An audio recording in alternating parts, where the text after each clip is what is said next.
팬인가 제자인가 라는 말씀으로 잠깐 나누겠습니다. 카일 어덜먼이라는 분이 팬인가 제자라는가라는 건 책에서 그런 이런 이야기 합니다. 가장 행복한 부르심이 뭐냐? 나를 따르라 라는 부르심이다. 그러면서 이런 질문을 해요. 당신은 예수를 믿기로 결단했냐? 아니면 예수를 따르기로 결단했냐? 그렇게 질문을 던져요. 그리고 믿기로 결단하는 것과 따르기로 결단하는 것은 분명히 차이가 있다. 그래서 믿기로 결단하고 따르지 않는 사람은 예수의 팬에 불과하다. 반면에 예수를 믿기로 결단하고 따르는 사람이 진짜 제자다. 그래서 많은 사람들은 성경을 단순히 머리로 받아들이거나 말로 인정하는 정도에서 끝나는데 진짜 제자는 예수님을 믿고 결단하고 따르는 이가 진짜 제자다라고 그렇게 이야기를 합니다. 그래서 우리 자신에게도 한번 질문을 던져봐야 돼요. 나는 예수님의 팬인가 예수님의 제자인가? 우리 자신에게도 질문을 던져봐야 할 중요한 질문인 것 같습니다. 오늘 본문에서도 예수님을 따르는 또 예수님의 말씀에 반응하는 두 부류가 나옵니다. 그래서 오늘도 그분들이 보여주는 말씀을 통해서 정말 팬인가 제자인가 라는 말씀을 우리가 같이 나눠볼 텐데 예나 지금이나 이거는 별반 다르지 않는 것을 우리는 보게 되죠. 우리가 계속 보고 있는 지금 6장 또 7장에 걸쳐서 예수님은 갈릴리에서 자신이 누구인지 자신의 인격과 사역을 통해서 자신을 드러내시죠. 그래서 예수님은 유대인들에게 복음의 핵심에 대해서 이렇게 다시 말씀하시고 말씀을 받아들이고 믿으라 할 것을 말씀하시는데 거기에 대해서 반응은 두 가지로 나타납니다. 그래서 오늘 그것을 살펴볼 텐데 본문을 두 부분을 나눠보면 66절까지는 말씀을 이해하지 못한 제자들이 예수님을 떠나가는 내용이 나옵니다. 그리고 마지막 67절에서 71절까지는 12제자는 주님께 남아서 주님의 말씀을 붙들고 함께하는 그런 말씀입니다. 그래서 크게 두 부분으로 나누어서 오늘 본문을 살펴보도록 하겠습니다. 자, 그러면 생명의 떡 대신 그 예수님의 말씀을 들은 우리가 어떻게 반응해야 할까? 첫 번째, 말씀을 바르게 이해해야 합니다. 말씀을 바르게 이해해야 한다라고 그렇게 말씀합니다. 60절에 이렇게 시작합니다. 제자 중 여럿이 듣고 말하되 이 말씀은 어렵다. 누가 들을 수 있겠냐라고 그렇게 말하죠. 여기서 제자들이 들은 이 말씀의 핵심은 뭐냐 하면은 앞에 53절, 54절에 나오는 말씀이 그들이 들었던 말씀이죠. 그 말씀이 이렇습니다. 내가 진실로 너에게 이르노니 인자의 살을 먹지 아니하고 인자의 피를 마시지 아니하면 너희 속에 생명이 없다라는 이 말씀을 그들이 듣고 그 말씀을 그들이 받아들이지 못하고 있는 것을 우리에게 보여주죠. 그럼 이들이 그 말씀을 왜 받아들이지 못했을까? 그것은 바로 그들이 갖고 있던 신관, 그들이 갖고 있던 세계관과 정면으로 배치되는 그런 내용이었기 때문에 그들은 그 말씀을 받아들이지 못하고 말씀이 어렵다라고 그렇게 반응한 거죠. 이것은 마치 뭐와 같으냐면 이스라엘 백성이 광야에서 만나를 먹고 그들이 불평하고 원망했던 그 이스라엘 백성처럼 혹은 표적만 보고 예수님을 찾아왔던 많은 무리들처럼 그렇게 그들이 반응하고 61절에 보니까 그들이 어떻게 반응하냐면 수군거리면서 그 말씀에 대해서 반응하기 시작했죠. 그러자 예수님이 61절에 그렇게 말씀합니다. 스스로 제자들에게 말씀에 대하여 수군거리는 줄 아시고 이르시되 내 말이 너희에게 걸림이 되냐? 질문하시죠. 그리고 한 걸음 더 나아가서 말씀합니다. 그러면 너희는 인자가 이전에 있던 곳으로 올라가는 것을 보면 어떻게 하겠냐? 이전에 있던 곳으로 올라간다는 것은 예수님께서 죽으시고 부활 승천하시는 사건을 언급하는 거죠. 그러니까 앞에 이야기도 어려웠을 뿐만 아니라 예수님은 더 어려운 이야기까지 하시면서 왜 이렇게 하셨을까? 그것은 바로 현세에서 잘못된 관점으로 무엇을 얻으려는 목적만 가지고 예수를 따르는 그들에게 예수님은 다시 한번 이 말씀으로 도전하시면서 그들에게 결단하기를 요구하시는 거죠. 자, 예수님의 이 말씀을 바르게 이야기하는 것이 정말 중요합니다. 왜냐하면 63절에 예수님이 이런 이야기합니다. 살리는 것은 영인데 육은 무익하다. 내가 너에게 이런 말은 영이고 생명이다. 이 말은 무슨 말이냐면 예수님의 말씀을 바르게 이해하고 받아들이는 것이 바로 생명과 직결되어지는 것이다라고 우리에게 말씀하고 계시죠. 그런데 하나님의 말씀을 바르게 이해하는 것은 우리가 애쓰고 수고하는 것도 있지만 특별히 63절에 보니까 살리는 것은 영이다. 성령님이 없이는 어떠한 사람도 하나님의 말씀, 즉 예수님의 인격과 사역에 대하여서 이해할 수 없음을 우리에게 말씀하고 있다는 거죠. 어쨌든 하나님 말씀을 이해하고 그것을 받아들이는 것이 무엇보다 중요하다라고 그렇게 말씀합니다. 시편 119편 18절에 이런 이야기합니다. 내 눈을 열어서 주의 율법에서 놀라운 것을 보게 하소서라고 말합니다. 내 눈을 열어서, 그러니까 우리가 눈을 열어서 하나님 말씀을 잘 바르게 이해하고 바라볼 수 있도록 시편 기자는 하나님 앞에 고백하며 간구하는 그런 내용입니다. 그래서 우리가 하나님 말씀을 들었을 때 정말 필요한 것이 뭐냐? 하나님 말씀을 바르게 이해하는 것이 우리에게 참 필요하다라고 그렇게 말씀합니다. 저는 그 말씀을 맡은 자, 말씀 사역자로서 사실은 매주 이렇게 부담을 갖습니다. 어떨 때는 너무 부담을 가져가지고 소화도 안 될 때도 있고 이렇게 제가 반응을 하는데, 그 말씀을 맡고 있는 자, 말씀을 맡은 자로서 때로는 두렵고 부담을 갖는데, 왜 그것이 부담스럽냐면은 내가 말씀을 바르게 이해하고 있는가? 내가 말씀을 바르게 전하고 있는가? 혹시 말씀을 빗대어 가지고 말씀을 가지고 내가 하고 싶은 이야기를 하고 있지 않는가? 진짜 하나님 말씀이 나를 통해서 잘 전해지는가? 이런 것들에 대해서 저는 늘 고민을 하는 거죠. 그래서 말씀을 묵상하는데 저희들이 이제 학교 다닐 때 이제 설교학 교수님의 말씀이 생각이 났어요. 그분은 늘 우리에게 뭘 말씀하셨냐면은, 목사들은 늘 기억해야 될 말씀이 있는데 한자로 말씀하셨어요. 성언, 운반, 일념. 무슨 말이냐면 거룩한 말씀을 운반한단 말이죠. 제대로 우리에게 전달하는 그런 마음으로 너희들이 늘 설교단에 서야 된다고 늘 우리 설교 교수님 말씀하시는데 그 말씀이 생각이 난 거예요. 그러면서 드는 생각이, 내가 하나님 말씀을 정말 이들에게 잘 전해야 되는데 내 생각, 어떤 내가 이런 표현이 맞는지 모르겠지만 교회를 경영하기 위해서 내가 필요한 말씀을 전하는 것이 아니라 진짜 하나님 말씀을 내가 있는 그대로 전하고 있는가. 오늘 그 성은 운반 일념이라는 그 말씀처럼 진짜 하나님 말씀이 이 사람들한테 그대로 전해지고 있는가. 그것에 대해서 늘 두려운 생각이 있었어요. 그런데 그러기 위해서는 전제가 뭐냐? 하나님 말씀을 내가 먼저 제대로 이해해야 되잖아요. 그래서 늘 말씀을 저는 공부하기 전에 하나님 앞에 기도합니다. 하나님, 지혜와 계시형을 저에게 주셔서 하나님 말씀을 잘 깨닫게 해주십시오. 하나님, 그것을 잘 깨닫게 하셔서 제가 충분히 제한데 소화되게 해주십시오라고 먼저 기도합니다.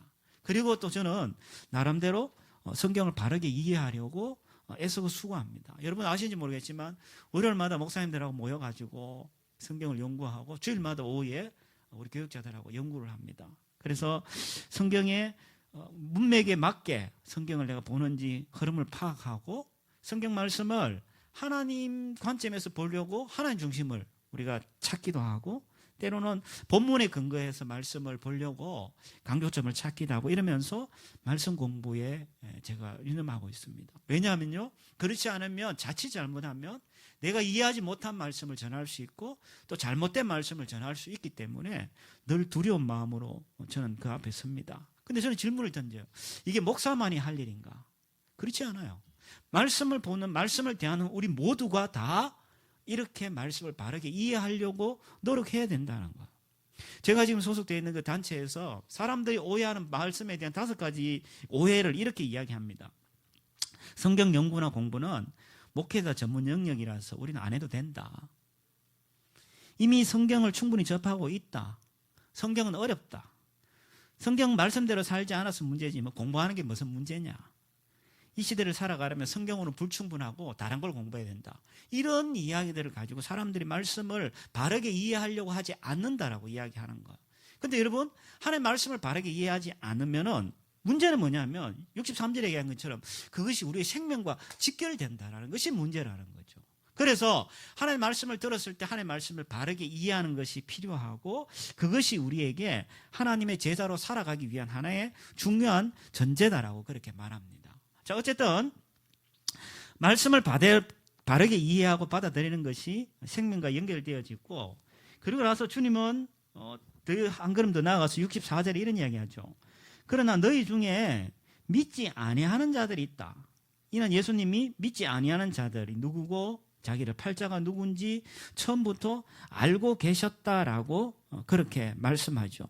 그래서 예수님은 처음부터 알고 계셨어요. 누가 믿을지 누가 믿지 않을지.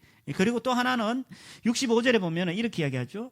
전에 너에게 말하기를 아버지께서 오게 하여 주시지 아니하면 누구든지 내게 올 수 없다. 결국은 하나님 말씀을 듣고 반응하는 것은 하나님께서 도우셔야지 가능하다라는 이야기를 다시 한번 앞에 44절에서 하셨던 말씀을 다시 한번 언급을 하고 있습니다. 그런데 참 재밌는 거는요, 예수님께서 이 말씀을 하시고 나니까 사람들의 반응을 한번 보세요. 66절에 우리 같이 한번 읽어볼까요? 66절 시작. 그때부터 그의 제자 중에서 많은 사람이 떠나가고 다시 그와 함께 다니지 아니하더라. 이상하지 않아요? 하나님 말씀을 다 전했고 하나님 말씀을 바르게 이해하라고 말씀하셨는데 사람들의 반응이 뭐냐면 그때부터 이 말씀 때문에 사람들이 예수님을 떠나갔다라고 말하는 거죠. 떠나가고 더 이상 예수님과 함께 다니지 아니하였다라고 말씀하죠. 근데 어떻게 보면 이것은 놀라운 결과가 아닙니다. 왜냐하면 예수님과 함께 남아있는 제자들은 하나님께서 그들에게 사역을 하셔서 남아있게 하신 증거이고, 믿지 못하고 떠나가는 무리들은 63절에 말한 것처럼 육에 속한 자들, 육이 무익한 자들이기 때문에 그들은 떠나간 것이다라고 이야기할 수 있는 거죠. 오늘 66절에 이야기하고 있는 이 제자 중에서 이야기하는 제자는 우리가 이야기하는 12제자와 같이 주님을 따르기로 결정된 자들이 아니라 단순한 의미에서 주님을 추종했던 그냥 팬에 불과한, 믿고 결단하지만 따르지 않는 그저 예수의 팬에 불과한 사람들이고, 결국 그들은 자신의 이해관계가 맞아지지 않으니까 예수님을 떠나가는 것으로 우리에게 보여주죠. 그래서 예수님의 말씀을 들은 우리에게 첫 번째 우리가 어떻게 반응해야 되냐면 예수님의 말씀을 바르게 이해해야 된다라고 그렇게 말합니다. 다음 두 번째, 예수님의 말씀을 들은 우리가 어떻게 반응해야 되냐. 두 번째는 그 말씀을 바르게 이해하고 주님을 끝까지 붙들어야 된다라고 말씀합니다. 자, 66절에 그들이 이제 떠나가고 나니까, 그리고 나서 예수님이 67절에 제자들에게 묻습니다. 너희도 가려느냐? 주님 묻습니다. 이것은 어떻게 보면 그들에게 진짜 떠나 보내기 위한 것이 아니라 그들을 격려하기 위한 그런 말씀이고, 또 하나는 아마 제자들이 요동했을 것 같아요. 사람들이 막 떠나가네? 예수님 말씀 듣고 사람들이 막 버리고 떠나가네? 사람들이 영향을 받았을 것 같아요. 그런데 예수님은 이때를 그들에게 신앙을 다시 한번 재점검하는 그런 좋은 기회로 아마 삼으셨던 것 같아요. 그래서 예수님은 질문합니다. 너희도 떠나려냐? 너희도 떠나가려느냐? 주님 질문하시죠. 그러자 68절 69절에 베드로가 대답합니다. 베드로 개인의 대답이지만 사실은 제자를 대표한 말씀이라고 볼 수 있습니다. 이렇게 얘기합니다. 주님, 영생의 말씀이 주께 있는데 우리가 누구에게로 가겠습니까? 라고 말합니다. 비록 예수님을 따르는 길이 험해 보이고 어려 보이지만 예수님의 말씀이 우리의 생명으로 이끌실 것이기 때문에 알았기 때문에 베드로는 이렇게 대답합니다. 그리고 69절에 이렇게 얘기하죠. 하나님의 거룩한 자입니다. 당신은 하나님의 거룩한 자입니다. 라고 예수님을 향하여서 그는 사도들처럼 고백을 하게 되죠. 이 예수님을 하나님의 거룩한 자로 고백한 것은 두 가지 의미가 있습니다. 하나는 거룩하다란 말은 구별되었단 말이잖아요. 그래서 예수님께서 구별된 자, 우리를 초월해 계신 분입니다라는 그런 의미도 있고, 또 하나는 하나님이다라는 그런 의미도 있어요. 왜요?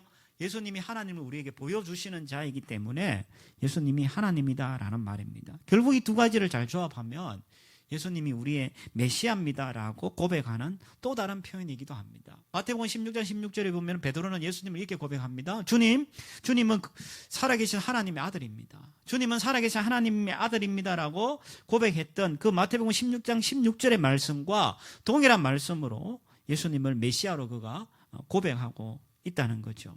자, 결국 그는 이렇게 예수님을 이렇게 메시아로 고백하고 그렇게 주님 앞에 반항하는데, 예수님은 이어서 또 이런 이야기도 합니다. 70절에 보니까 내가 너희 12를 택하지 아니하였느냐, 그러나 너희 중에 한 사람은 마귀다라고 이야기합니다.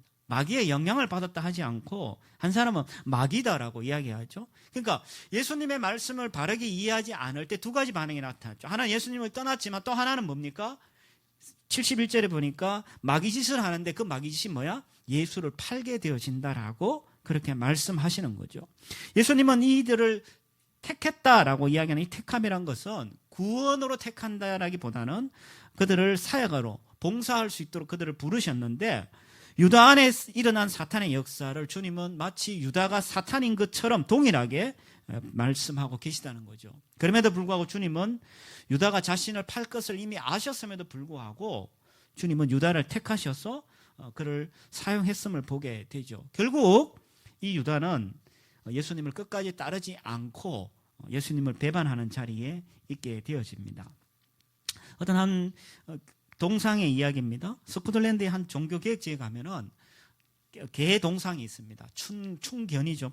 봅이라는 개 동상이 있는데 그 개 이야기는 이렇습니다. 그 봅이라는 개가 주인이 어느 날 갑자기 죽자 그 주인의 무덤 옆에서 떠나지 않고 몇 년을 거기서 지켰다 그래요. 그래서 그걸 지켜보던 사람들이 너무나 짠해가지고 그 개한테 이제 먹을 것을 갖다 주고 이렇게 잘 돌봤다 그래요. 그리고 시간이 지나서 봅이라는 이제 개가 죽고 나서 사람들이 그 개를 기리기 위하여서 동상과 묘비를 세웠다라고 이야기합니다. 그런데 어떤 사람이 이 묘비를 보면서 이런 이야기를 했어요.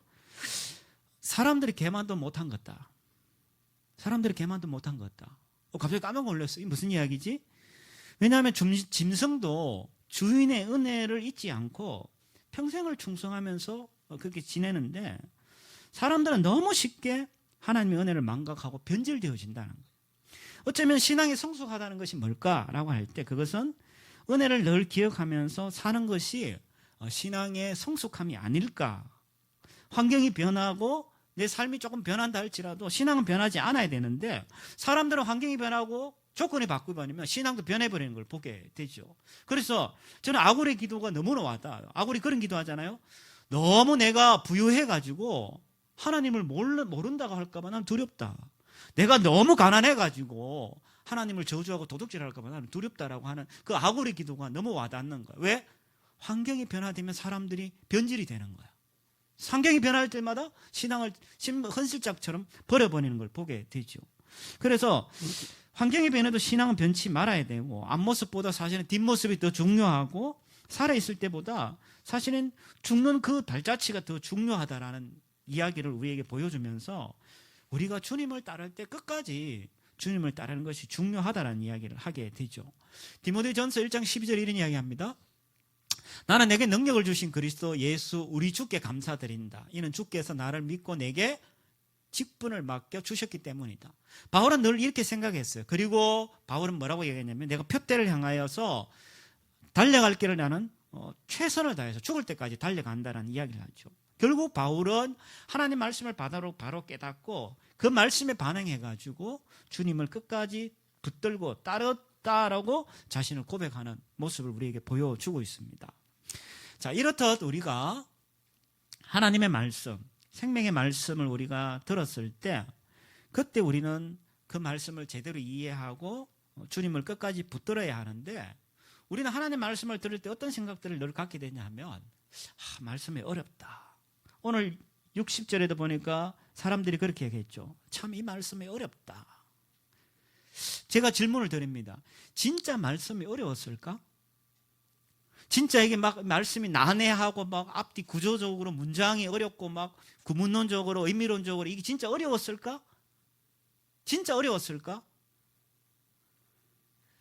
이들이 말씀을 어렵다고 느끼는 이유가 뭐였을까? 그것은 바로 잘못된 기대를 가지고 말씀을 듣고 자신의 욕구가 충족되어지지 않기 때문에 어렵다고 느끼는 거죠.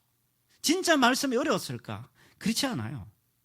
말씀이 어렵다고 느꼈다기보다는 말씀 자체가 어렵다기보다는 그 말씀을 대하는 내 마음의 문제인 거죠. 말씀을 대할 때 내가 내 나름대로 어떤 프레임을 가지고 말씀을 듣는 거죠. 말씀을 대할 때 자신의 어떤 관점을 가지고 말씀을 대하는 거예요. 그러니까 말씀이 어려운 거예요. 안 들려지는 거야, 사실은. 그러니까 말씀이 어렵다라고 이야기하는 거죠. 말씀을 대할 때 영원한 어떤 하나님의 관점에서 보는 것이 아니라 썩어 없어질 육체의 눈의 관점에서 보기 때문에 그 말씀이 이해되지가 않고, 말씀이 이해되지 못한 채 우리의 욕구만을 채우려고 말씀을 들을 때 우리는 언젠가는 주님을 떠나게 되고 주님을 팔아버리는 자리에 가게 됨을 성경은 우리에게 보여주고 있는 거예요. 그 진짜 말씀이 어렵냐? 아니라는 거예요. 자신이 듣고 싶은 말씀을 해주지 않기 때문에 말씀이 어렵다는 거예요. 저희 교회도 그런 사람이 있었어요. 지금은 저희 교회 나오지 않지만 처음에 그렇게 이야기해요. 말씀이 어렵대.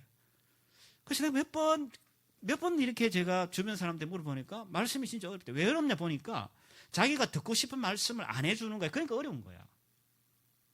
말씀을 우리의 어떤 프레임을 가지고 말씀을 듣는 거죠. 자기가 듣고 싶은 말씀, 자기가 기대하고 있는 말씀, 자기가 충족되고 싶어 하는 말씀, 그렇게 들려지지 않으니까 말씀이 어렵다라고 이야기한다는 거예요. 요즘에 이제 그 본격적인 선거철이 되어가지고 요즘 이제 뉴스나 신문 지상에 보면은 많은 그 통계 자료들이 참 많이 나옵니다. 뭐 어떤 후보가 지지율이 어떻고 뭐가 또 어떻고 이런 통계 자료가 참 많이 나오죠. 근데 제가 이제 주중에 아주 좋은 책을 하나 발견했는데 데럴 허프라는 사람이 새빨간 거짓말 통계라는 책입니다. 빌 게이츠가 이제 아주 적극 추천한 책인데, 우리가 이제 통계라는 그 자료 부제를 뭐라고 붙이고 있냐면 통계로 사기치는 방법을 알려줍니다. 이렇게 부제를 붙이고 있어요.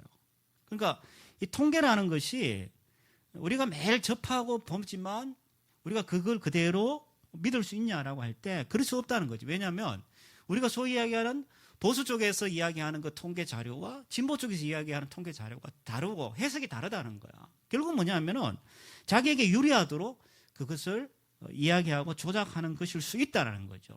그러면서 저자는 이렇게 한 5가지 정도를 주제를 이야기하면서 누가 발표했냐, 그걸 우리가 구별을 해야 된다는 거죠. 통계 자료를 보면서 누가 발표했냐, 어떤 방법으로 알게 됐냐. 제가 보니까 조사 방법도 여러 가지가 있더라고요. 제가 통계는 잘 모르는데 보니까 통계를 어떻게 활용하고 어떻게 적용하느냐에 따라서 자료의 차이가 많이 나더라고요. 그래서 어떤 방법으로 알게 됐냐. 세 번째는 빠진 데이터는 없냐. 네 번째는 뒤바뀐 것은 아닌가. 다섯 번째는 상식적으로 말이 되는 이야기인가. 이런 기준들을 가지고 우리가 통계 자료를 볼 때 그때 우리가 그것을 구별해내고, 특별히 사람들은 이런 자료를 가지고 자기가 하고 싶어 하는 말을 하려고 이 통계 자료를 이용한다는 거죠. 이걸 조금 어려운 말로 뭐라 그럽니까? 아전인수격 해석이라고 볼 수 있는 거예요. 내려주세요. 아전인수격 해석이라고 이야기할 수 있는데, 아전인수격 해석이란 말은 무슨 말이냐면 말 그대로 이렇습니다. 아전인수란 말은 자기 눈에만 물을 끌어 넣으려고 한다는 그런 의미잖아요. 그것처럼 자신이 갖고 있는 여러 가지 상황이나 사건이나 어떤 것들을 자신의 이익을 먼저 생각하고 자신에게 이롭도록 해석하려고 하고 그렇게 받아들이려고 하는 것을 우리는 아전인수격 해석이라고 이야기하는 거예요. 근데 문제는 뭔가 하면요, 하나님 말씀도 우리는 그렇게 받아들인다는 거예요. 자기한테 유리하도록 이해관계를 따지는 거예요. 그게 맞지 않잖아요? 틀어지잖아요? 그러면 오늘 제자들처럼 주님을 떠나버려요. 더 심한 사람은 주님을 팔아버린 자리까지 가게 되는 거예요. 성경을 그렇게 자기가 해석하는 거죠. 자기가 자기에게 유리하도록 해석을 하는 거예요. 참 재밌는 일이 있었어요. 제가 예전에 청년들을 가르칠 때 로마서를 가르쳤는데, 로마서를 가르치면서 마지막에 결론은 뭐냐면 전부 연애로 끝나는 거야. 전 이해가 안 됐어. 아니, 로마서를 이야기하는데 전부 연애로 끝났어. 왜? 걔는 그 프레임으로 그 성경을 보는 거예요. 사람들은 유리하게 자기한테 유리하도록 성경을 해석하고 그렇게 맞지 않을 때 주님을 팔아버리거나 떠나가는 일들을 하게 되는 거죠. 그러면서 끝으로 뭐라고 이야기합니까? 말씀이 어렵다. 말씀이 어렵다. 우리가 제일 오해하는 것 중에 하나가 하나님의 선하심이에요. 하나님의 선하심이 우리 신앙 가운데 가장 오해되는 것 중에 하나입니다. 김형익 목사가 우리가 하나님을 오해했다라는 그런 책에서 선하신 하나님에 대한 이야기를 해요. 근데 사람들은 가장 많이 오해하는 게 뭐냐 하면 선하신 하나님에 대한 거예요. 그래서 많은 사람들이 하나님은 불공평하다고 말씀하죠. 하나님 참 불공평해. 그렇게 말하는 사람은 대부분 하나님께 화가 나 있어. 그리고 그들에게 있어서는 하나님은 선하신 아버지가 아니에요. 그들은 스스로가 어떤 생각을 하고 있냐면, 저는 죄송하지만 저희 교회도 이런 분들이 있어요. 하나님을 위해서 내가 어느 정도 뭔가를 해왔다고 여기는 거지. 그래서 내 편에서는 내 장부에 쓸 것이 꽤 많은 거야. 왜? 자기들이 마치 내 장부에 뭔가를 기록해 놓으면서 하나님께 빚을 얹어 놓은 것처럼 우리는 하나님을 대하는 거지. 그러면서 하나님이 나에게 빚을 졌기 때문에 나에게 빚을 갚으셔야 되는 거야. 그래서 소위 우리가 기도하고 봉사하고 성경 읽고 교회 나와 하는 이런 것들이 사실은 하나님 은혜를 누리는 방편인데, 그 하나님의 은혜를 누리는 방편을 자신의 공로라는 장부에 기록하는 하나의 도구로 생각하는 거예요. 그래서 하나님과 계산적인 관계 속에서 우리가 그런 하나님을 오해하다 보니까 늘 하나님 앞에 억울해. 난 억울해. 그리고 하나님께 늘 섭섭해. 그리고 늘 하나님 앞에 내가 분노가 나. 하나님 어찌 내한테 이럴 수가 있나. 조금만 자기의 가운데 문제가 틀어지고 그러면은 하나님 앞에 늘 내가 이렇게 반응하는 거지. 하나님 앞에 분노하고, 하나님 앞에 섭섭하고, 하나님 앞에 늘 내가 억울한 거야. 왜 나한테 이런 과정을 허락했을까? 왜 저 사람을 나한테 붙였을까? 나에게 왜 이런 형편을 허락했을까? 나에게 왜 이런 가정을 허락했을까? 왜 이런 직장을 주셨을까? 왜 이런 관계를 허락하셨을까? 우리 계속해서 오해하고 선하신 하나님에 대해서 우리는 그렇게 반응하고 있다는 거죠. 그리고 하나님이 뭔가를 나에게 주시면은 하나님 앞에 감사하기보다는, 은혜라고 여기기보다는 당연히 하나님이 나한테 빚을 갚아주신 거지, 이렇게 여기며 하나님 앞에 우리가 생각한다는 거죠. 왜 이럴까? 그것은 바로 고린전서 2장 14절에 나오는 말씀처럼 육에 속한 사람은 하나님의 영적인 일들을 받아들이지 않는다. 그에게는 이런 것이 어리석고 이해할 수 없는 일들이다. 이런 일들은 영적으로만 분별되기 때문이다. 사람들은 이걸 자기가 관점을 가지고 자신의 어떤 욕망을 투영하고 자신의 잘못된 기대를 가지고 말씀을 듣고 대하고 하니까 그 말씀이 어렵게 들려지지 않는 거예요. 그 맨날 자기 관점으로 보면 말씀 이렇게 이야기해요. 자기 관점에서 보면서 어디 받았다 안 받았다도 자기가 결정하는 거예요. 그래서 다시 한번 우리가 진짜 하나님 말씀을 바르게 이해하고 주님을 붙들지 못하는 이유가 뭐냐? 그건 바로 우리가 말씀을 어렵다고 느끼기 때문인데, 그 말씀을 어렵다고 느끼는 이유는 뭐냐면 바로 잘못된 기대를 가지고 자신의 욕구를 충족시키기 위하여서 말씀을 대한다는 거예요. 그래서 이해관계를 따지는 거죠. 이해득실을 따지는 거죠. 그러면서 말씀 앞에 우리가 반응한다는 거예요. 자, 이런 문제 때문에 예수님이 죽으시고 부활하시고 우리를 떠나신 거예요. 왜요? 바로 성령을 통해서 이 부분을 깨기 위해서 예수님 죽으시고 부활하신 거예요. 요한복음 16장에 이런 말씀이 있습니다. 내가 떠나가는 것이 너에게 유익하다. 내가 떠나가지 않으면 보혜사 성령이 너에게 오시지 않을 것인데, 그러나 내가 가면 너에게 그를 보내주겠다. 그러면 그가 오셔서 하는 일이 뭐야? 8절 이렇게 이야기합니다. 보혜사 성령께서 오시면은 죄에 대해서, 의에 대해서, 심판에 대해서 세상과 너희를 책망하실 거야. 우리가 그렇게 대하고 하나님조차도 그렇게 대하는 우리의 모습을 깨닫게 할 뿐만 아니라 우리를 책망하실 거야. 그리고 책망에서 그치는 것이 아니라 그 성령께서, 진리의 성령이라고 이야기하죠. 진리의 성령, 그분께서 오셔서 너희를 모든 진리 가운데로 인도하실 거야 라고 그렇게 말씀하신다는 거죠. 그러니까 우리가 우리 프레임 속에 갇혀가지고 우리가 말씀을 어렵다, 우리의 기대를 가지고 내 욕구를 만족시키기 위하여서 말씀을 대하고 하나님 말씀을 접하는 것이 아니라 성령께서 내 가운데 오시면 그런 부분에 대해서 책망하시고 깨닫게 하실 거야. 뿐만 아니라 우리를 하나님의 진리 가운데로 인도하실 거다라고 그렇게 말씀하시는 거예요. 오늘 본문에도 보니까요, 61절부터 보면은 투덜거리잖아. 말씀이 어려워. 도대체 이해가 안 돼. 근데 주님 천천히 말씀하시고 63절에 이렇게 이야기하죠. 살리는 것은 영인데 육은 무익해. 내가 너희에게 이런 말은 영이요 생명이야 라고 그렇게 말씀하시죠. 뿐만 아니라 65절에 보면 내 아버지께서 오게 하여 주시지 아니하면 내게 올 수 없다라고 이야기하면서 성령께서 직접 오셔서 우리로 하여금 진리 가운데 이끌시고 그리고 의와 죄와 심판에 대해서 우리로 하여금 깨닫게 하신다라고 그렇게 말씀하신다는 거죠.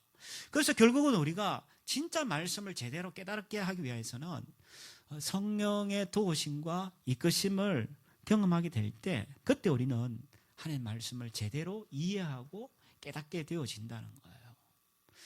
그래서 예수님께서 그것 때문에 이 땅에 오셔서 죽으시고 부활하시고 예수님 이 땅에 계셔도 되잖아요. 근데 굳이 죽으시고 부활 성천하셔가지고 성령을 우리 가운데 보내셨다라고 그렇게 말씀합니다. 자, 그러면 성령은요 갑자기 내려온 거냐? 그렇지 않아요. 성령은 구약에서 이미 하나님께서 오랫동안 약속하셨던 거예요. 요엘서 2장 보면 이렇게 이야기합니다.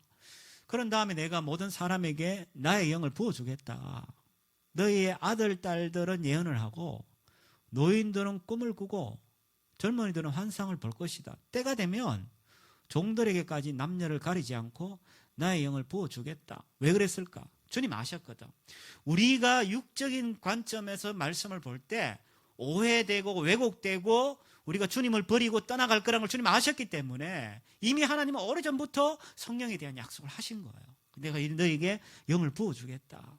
그리고 사도행전 2장에 가면은 실질적으로 주님이 임하시죠. 하나님께서는 이 예수를 높이 올려 하나님 오른편에 앉히시고 약속하신 성령을 주셨다. 예수님이 죽고 부활하셔서 성천하셔서 하나님 오른편에 앉히시고 그리고 성령을 보내주셨죠.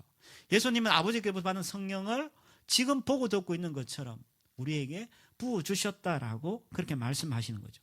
그러니까 성령이라는 것은 그냥 갑자기 생기는 것이 아니라 이미 하나님께서 우리가 그럴 것이라는 것을 알고 계셨기 때문에 오래전에 약속하셨고 그 약속하신 성령을 주님은 예수 그리스도의 죽으시고 부활하심을 통해서 우리에게 부어주셨다라고 그렇게 말씀하시는 거죠. 그리고 무엇보다 이 하나님 성령께서는 우리 가운데 오셔서 이 진리 가운데 우리를 인도하시고 진리 가운데 인도하셔서 우리로 하여금 하나님의 말씀을 잘 깨닫고 이해하고 그리고 주님을 끝까지 붙들 수 있도록 우리를 만들어 가신다라고 그렇게 말씀하시는 거죠. 그때에 비로소 우리는 말씀이 제대로 이해하게 되고 그 말씀을 통하여서 우리는 구원과 교훈과 책망과 바르게 함과 의로 교육하는 그런 일들을 우리가 경험하게 되어진다는 거죠. 자, 디모데후서 3장 한번 봅시다. 그래서 그때 우리가 비로소 성경은 우리에게 제대로 역사를 하게 되는 거예요. 그러지 않으면 성경은 우리에게 그전까지는 이해되지 않고 재미없고 내하고 무관한 그런 말씀일 뿐이죠. 그러나 비로소 성경을 통해서 우리가 하나님 말씀을 깨닫게 되어질 때 성경은 우리에게 이렇게 작용을 합니다. 자, 15절 봅시다. 성경은 그리스도 예수를 믿는 믿음으로 말미암아 구원에 이르는 지혜를 우리에게 줍니다. 뿐만 아니라 모든 성경은 영감으로 된 것으로 교훈과 책망과 바르게 함과 의로 교육하기에 유익합니다. 뿐만 아니라 하나님의 사람으로 하여금 유능하게 하고 온갖 선한 일을 할 준비를 갖추게 하는 것. 그게 뭐야? 말씀인데 말씀 자체가 그런 것이 아니라 말씀을 통해 성령이 역사하실 때에 그때 우리에게 그러한 일이 일어난다라고 말씀하시는 거예요. 네비게이터라는 선교단체에서 이 말씀에 대하여서 아주 탁월한 그림을 보여줘가 제가 하나 가지고 왔는데 이거 한번 봅시다. 말씀이 어떻게 역사를 하냐 구체적으로 여기 보니까 첫 번째는 우리에게 교훈을 한다는 거예요. 교훈이란 것은 뭐냐면 구원을 받은 자들이 걸어가야 할 길을 우리에게 보여주는 거예요. 걸어갈 길을 보여주는데 가다 보면 우리가 좀 틀어질 수도 있잖아. 그때 우리가 길을 벗어났을 때 말씀을 통해서 책망하시는 거예요. 어디서 길을 벗어났는지를 우리에게 보여주죠. 그리고 다시 원래의 자리로 돌아가게 하죠. 그게 뭐예요? 바르게 함이에요. 그래서 바른 길로 돌아가는 방법을 우리에게 보여주고 그리고 계속해서 그 길을 갈 수 있도록 우리에게 의로 교육한다라고 이야기하는 거. 이 말씀이 우리에게 그대로 적용되기 위해서는 바로 성령께서 우리 가운데 오셔서 깨닫게 하시고 진리 가운데를 인도하실 때에 우리에게 그런 일이 가능하게 되어진다라고 그렇게 말씀합니다. 말씀을 마무리합니다. 우리가 하나님의 말씀을 들을 때 우리는 어떻게 반응해야 할까? 그때 우리는 말씀을 바르게 이야기하고 주님을 끝까지 붙들어야 됩니다. 근데 우리가 그렇게 하지 못하는 이유는 말씀이 어렵기 때문이야. 근데 말씀이 진짜 어렵냐? 아니야. 말씀이 진짜 어려운 것이 아니라 우리가 잘못된 기대와 욕구를 말씀을 통해서 투영하기 때문에 사실은 말씀이 어려운 거예요. 그런 부분을 주님이 해결하기 위해서 주님 죽으시고 부활 승천하셔서 성령을 우리에게 보내주신 거예요. 그래서 우리로 하여금 깨닫게 하시고 그 말씀 앞에 진짜 반응하게 하시죠. 그러면서 우리를 진리 가운데 인도하셔서 팬이 아니라 진짜 우리로 하여금 제자로 살아가게 만드신다라고 그렇게 말씀합니다. 제가 요즘 이제 성경 공부를 하러 이제 다녀요. 제가 요즘 보니까 일주일에 거의 제가 12그룹, 많을 때 13그룹 정도 제가 성경 공부를 하는 것 같아요. 하는데 하면서 이제 아주 인상적인 그룹들이 몇 그룹 있는데 그 중에 이제 한 그룹의 한 분이 지난주 이제 성경 공부 하는데 이런 이제 고백을 하시는 거. 제가 너무 감동이 되었어요. 오랫동안 신앙생활을 하신 분인데 자기가 이제 말씀이 목사님 제대로 들려지기 시작해요. 이제 말씀이 이제 조금씩 그분은 신앙생활을 거의 60년 가까이 하신 분이에요. 못된 신앙이에요. 근데 그분 하신 얘기가 이제 말씀이 조금씩 들려지기 시작해요. 그러면서 하는 얘기가 제 삶이 조금씩 변해가고 있어요. 제가 그 말을 듣는데 너무 하나님 앞에 감사해서 이분이 진짜 말씀에 이제 반응하는구나. 그러면서 과거에는 자기가 말씀을 제대로 이해하기 전에는 자기에게 자유함이 없었다는 거예요. 늘 죄책감에 있었고 그 사람들과 늘 비교하면서 자기도 모르는 사이에 자기 안에 그런 열등감이 있고 또 사람들과 비교하면서 자기도 모르는 사이에 막 관계 속에서 분노하고 그리고 막 특별히 자녀들의 미래에 대해서 막 불안해하고 이런 것들이 자기한테 있었다는 거예요. 근데 말씀을 제대로 이해하고 나니까 자신의 삶의 변화가 일어났는데 제일 큰 변화가 뭐냐? 자유하기 시작했더라. 하나님이 내 인생을 이끌어 가시는구나. 그러면서 오히려 자녀들에게 다른 것보다 신앙에 대한 것을 이제 이야기하기 시작한 거죠. 그리고 진짜 이제 그 사람들이 긍휼히 여겨져요. 자기하고 옛날에 교제했던 많은 사람들이 이제는 불쌍히 여기기 시작했다는 거예요. 왜? 그분들이 말씀을 제대로 모르는 것에 대해서 너무 안타깝다는 거지. 그러면서 그런 고백을 하는 거예요. 그러면서 자기가 그 말씀 안에서 요즘 기쁨이 어떤 것인가를 내가 조금씩 누려가고 있다라는 그런 고백을 지난 성경 공부를 하면서 제가 저에게 그런 고백을 했는데 제가 너무 감사했어요. 또 한 친구는 여러분 제가 가끔 이야기했는데 제하고 어떻게 하다가 제가 고등학교 가르쳤던 제자인데 어떻게 하다가 20년 만에 만났어. 20년 만에 만나가지고 한 달에 두 번씩 저하고 성경 공부를 해요. 그 친구가 여기 성경 공부하기 위해서 대중교통을 타고 3시간씩 걸려서 여기 와서 성경 공부를 저하고 해요. 근데 하는데 그 친구도 삶이 변화되기 시작한 거예요. 그러면서 직장 안에서 자기가 이제 부딪히는 관계들, 집에서 부딪히는 관계들이 말씀 안에서 이제 해결이 되어지면서 아침마다 저한테 카톡으로 말씀 묵상을 올려요. 그러면서 하루에 대한 기대를 나누고 같이 기도를 하고 이런 걸 보면서 정말 하나님께서 말씀을 제대로 이해하게 될 때 그 제대로 이해한 말씀 앞에서 우리가 반응하게 되는구나. 그리고 결국은 그렇게 살아갈 때 우리는 예수님의 팬이 아니라 정말 예수님의 제자로 살아가는구나. 근데 참 안타까운 것은 많은 사람이 신앙생활 한다고 말씀을 듣고 예배를 참석하고 우리가 말씀의 홍수 속에 살잖아요. 얼마나 말씀의 홍수 속에 살아갑니까? 그런데 여전히 우리의 삶은 펜으로 머물러 있는 거예요. 펜으로 머물러 있으면서 신앙의 기쁨과 자유함도 없는 거예요. 그래서 우리가 우리 스스로에게 질문을 던져야 돼요. 나는 그냥 펜인가? 난 정말 주님 제자인가? 나는 말씀 앞에 어떻게 반응하는가? 이런 말씀을 스스로에게 여러분 질문하면서 그 말씀 앞에 말씀을 바르게 이해하고 그 말씀 앞에 반응하는 진정한 제자가 되기를 주님의 이름으로 축원합니다. 기도합시다. 오늘 주셨던 말씀 생각하면서 여러분 회개해야 될 것들 또 믿어야 될 것들 극복되어야 될 것들 우리 시간 한 목소리로 같이 기도하겠습니다. 기도합시다. 주님, 우리 앞에 하나님께 말씀